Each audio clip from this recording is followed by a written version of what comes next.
सरकार के अंदर जब हम ये अपेक्षा करते हैं कि एक युवा नेतृत्व हो, तो वहां पर ऐसे ऐसे लोग बैठे हैं जो 75 साल के हो गए हैं, लेकिन रिटायर होने का नाम नहीं ले रहे हैं। चाहे वो अपने आप को एनजीओ चलाने वाले बताते हो, चाहे वो सरकार में बैठे हुए नेता हो। सरकारी पदों पर अगर कोई 60 साल के ऊपर जाएगा तो नियम कायदे हैं, भैया इतनी उम्र आपकी हुई है, आप रिटायर होगे। लेकिन इन राजनेताओं के लिए कोई उम्र का दोस्तों तकाजा नहीं है। ये 75 साल के हो जाएं, 80 साल के हो जाएं, या जब तक इनकी इच्छा करे तब तक ये कुर्सी पर बैठ सकते हैं।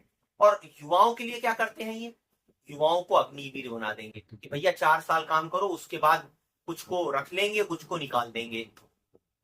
नौकरी करने जाते हैं तो कॉन्ट्रैक्ट पर रखेंगे आपको, कॉन्ट्रैक्ट में आपको सैलरी मिलेगी और सिर्फ कुछ नियम कायदे तय होंगे, बाकी जो दूसरे बुनियादी बेनिफिट मिलते हैं वो नहीं मिलेंगे। कहने का मतलब ये है, अगर किसी तरह से आपको नौकरी मिल भी गई तो वो नौकरी इस तरह की होगी कि आपका भविष्य उसमें कितना सुरक्षित रहेगा, हमेशा प्रश्न चिन्ह लगा रहेगा। तो युवाओं की ये जो उपेक्षा करना है, यही नेपाल में हुआ। क्योंकि आंदोलन करने वाला आखिर है कौन, आप सोच के देखिए। आंदोलन करने वाले यही युवा वर्ग हैं जो 15 से 25 साल की उम्र के बीच में आते हैं। क्योंकि दोस्तों, वो व्यक्ति जिसकी शादी हो चुकी है, जिसके बच्चे हैं, गृहस्थी है, वो बेचारा तो घर को, परिवार को पालने में ही फंसा रहता है और उनकी जिम्मेदारियों से इतना दबा रहता है कि वो विद्रोह करने के बारे में सोच भी नहीं पाता है। उससे ज्यादा जो युवा पीढ़ी के हैं, उनके शरीर के अंदर इतनी ताकत नहीं होती कि भैया वो जाकर जो है अपने जीवन का रिस्क ले पाए।